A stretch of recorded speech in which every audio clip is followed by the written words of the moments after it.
Lapsiystävällinen kunta on UNICEFin luoma tämmöinen toimintamalli ja rakenne kunnille ja kaupungeille niin kuin viedä eteenpäin UNICEFin lasten oikeuksien toteutumista. Tämä malli tukee ja auttaa meitä luomaan sellaista niin kuin toimintatapaa ihan arjessa meidän lasten ja nuorten kanssa tehtävässä työssä, mutta myös ihan niin kuin kaikessa kaupungin tekemisessä ja päätöksenteossa ja niin kuin asioiden eteenpäin viemisessä niin, että me huomioisimme lasten oikeudet niin kuin ne on kirjattu ja että me huomioisimme ne siinä meidän kaikessa tekemisessä parhaalla mahdollisella tavalla. Lasten oikeuksien toteutuminen on todella tärkeää, koska se lapsuus on kivijalka myöhemmälle elämälle. Olisi oikein reiluun, että jokainen meistä saisi monta kertaa elämänsä aikana uuden mahdollisuuden, mutta valitettavasti aika moni menettää sen jo lapsuudessaan. Ja sen takia on tärkeää, että se lapsuus on hyvä ja lapsesta on huolehdittu, häntä on rakastettu, hän saa onnellisen kodin ja koulutuksen. Lasten oikeudet on meidän vanhempien velvollisuuksia ja meille Vantaalle kaikki lapset ovat tervetulleita ja me todella halutaan rakentaa Vantaasta lapsiystävällinen kaupunki. Lasten oikeudet on aikuisten velvollisuuksia. Sen lisäksi, että tätä työtä ja lasten oikeuksien toteutumista varmistetaan sillä, että sitä tehdään yhdessä lasten ja nuorten kanssa, niin se tarkoittaa ja koskettaa ihan kaikkia aikuisia.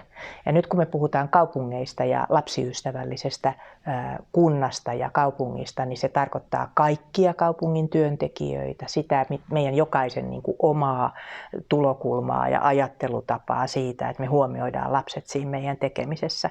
Ja se tarkoittaa meidän niin kuin palveluita kaikkialla, missä me kohdataan lapsia ja nuoria.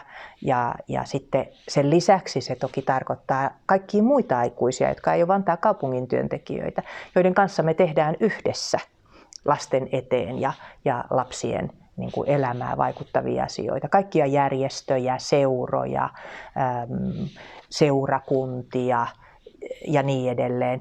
Ja sen lisäksi tietenkin ihan kaikkein niin kuin tärkeimpänä se, että me tehdään sitä yhdessä vanhempien ja huoltajien kanssa.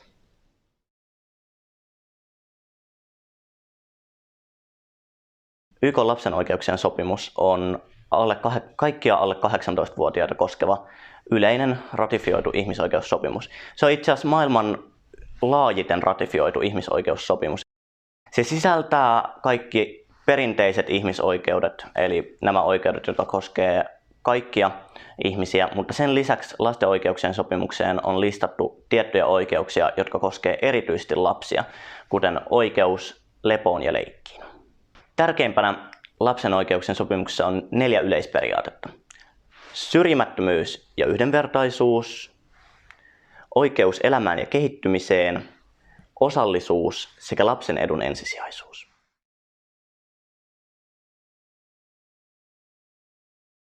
No ensinnäkin meidän tehtävä päätöksenteossa on tehdä sellaisia poliittisia päätöksiä ja linjanvetoja, mikä velvoittaa ihan jokaisen tässä kaupungissa huomioimaan lapsen edun ja pohtimaan asioita lapsen näkökulmasta.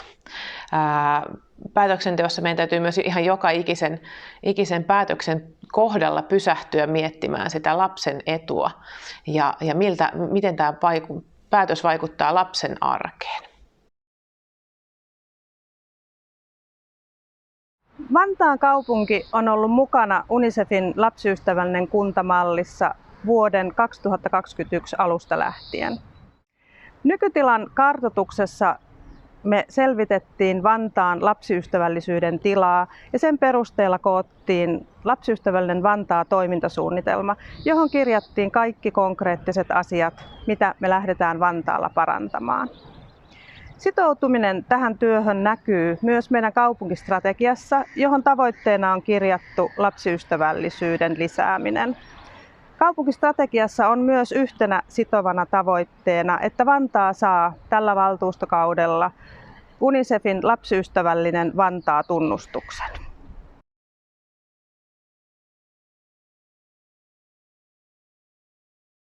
Jos multa kysyttäisiin, mikä on Vantaan lapsiystävällisen kunnan visio, niin mä sanoisin, että meidän pitäisi vielä enemmän tehdä sen eteen töitä, että me mietitään, miten vähemmän lapsia voisi huonosti.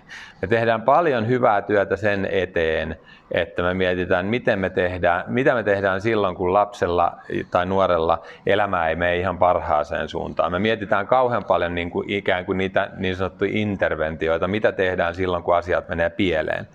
Mutta vision pitäisi olla vielä kunnianhimoisempi ja mennä sille tasolle, että miten me tehdään parhaiten työtä sen eteen, että mahdollisimman vähän olisi niitä lapsia ja nuoria, kellä elämä menee vähän huonompaan suuntaan. Ja siinä meillä on ehkä Suomessakin vielä tehtävää, että me osataan niin kuin tavoitteellisemmin vielä tutkia sitä, että millä tavalla me tehdään töitä sen eteen, että niitä niin sanottuja interventioita ei tarvitsisi niin paljon.